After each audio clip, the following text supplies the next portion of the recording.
যারা আল্লাহর স্মরণ করে, যারা আল্লাহর জিকির করে, আল্লাহ তাদেরকে ভুলে না, তাদেরকে বিপদের সময় আমার আল্লাহ তাআলা সাহায্য করে।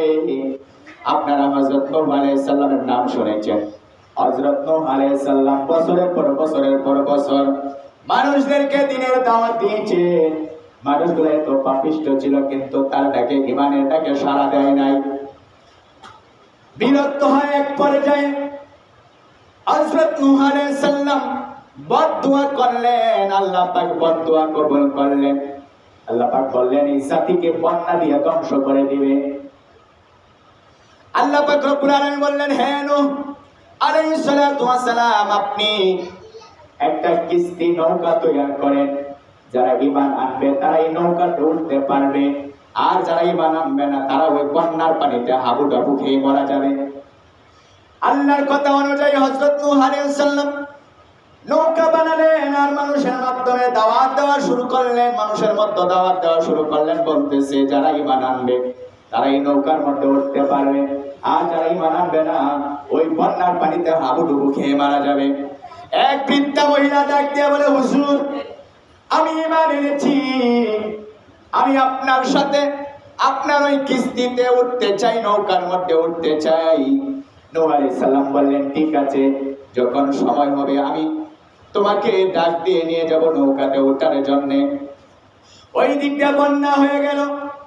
নূহ আলাইহিস সালাম ঈমানদারদেরকে নৌকার মধ্যে ওঠাচ্ছেন, বিভিন্ন পশু পাখি ওঠাচ্ছেন। নৌকার মধ্যে মানুষ ওঠানোর কারণে হযরত নূহ আলাইহিস সালাম এতটাই ব্যস্ত হয়ে গেলেন যে ওই বৃদ্ধা মহিলার কথা ভুলে গেলেন। বন্যা শুরু হয়ে গেল, সারা পৃথিবী পানির নিচে, পাহাড়ের উপরেও পানি, মানুষের ঘর বাড়ি লন্ডভন্ড হয়ে গেল। পাপিষ্ঠের দল, কাফেরের দল সব ধ্বংস হয়ে গেল।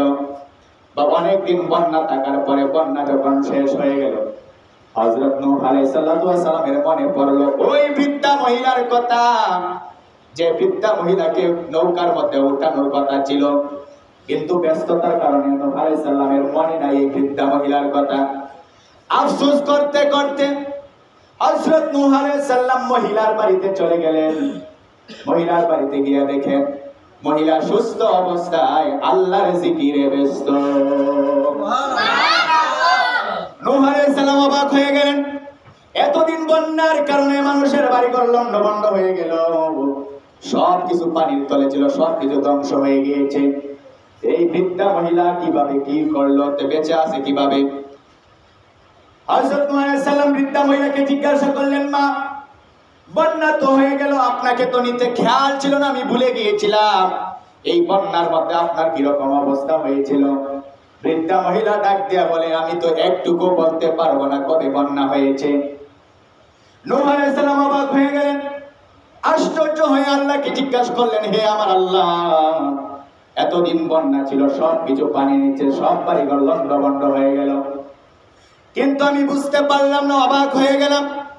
এই মহিলা বন্যার মধ্যেও থাকার পরেও মহিলা একটু টের পাই নাই। কারণটা কি? মহিলার কোনো ক্ষতি হয় নাই, বাড়ি ঘরে কোনো ক্ষতি হয় নাই, মহিলার কোনো ক্ষতি হয় নাই, এমনকি মহিলা টেরও পাইল না কখন বন্যা হয়ে চলে গিয়েছে।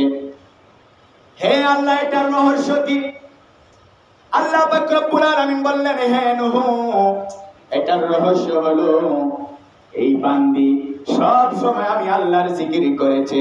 আমি আল্লাহর জিকির করার কারণে ওই মহা বিপদের সময় আমি বান্দাকে ভুলি নাই। এই বান্দি যেমন ভাবে আমি আল্লাহকে ভুলে নাই, আমি আল্লাহ ওই বান্দিকে মহা বিপদের সময় ভুলি নাই। আমি ওই বান্দিকে স্মরণ রেখেছি, জিকির করার কারণে আমি বিপদ থেকে তাকে হেফাজতে রেখে দিয়েছি। তাহলে কি বোঝা গেল? যারা আল্লাহর জিকির করে, যারা আল্লাহকে ডাকে, তাদের দুনিয়াতে কোনো মুসিবত আসলে এই মুসিবতকে আমার আল্লাহ তাআলা সহজ করে দেয়।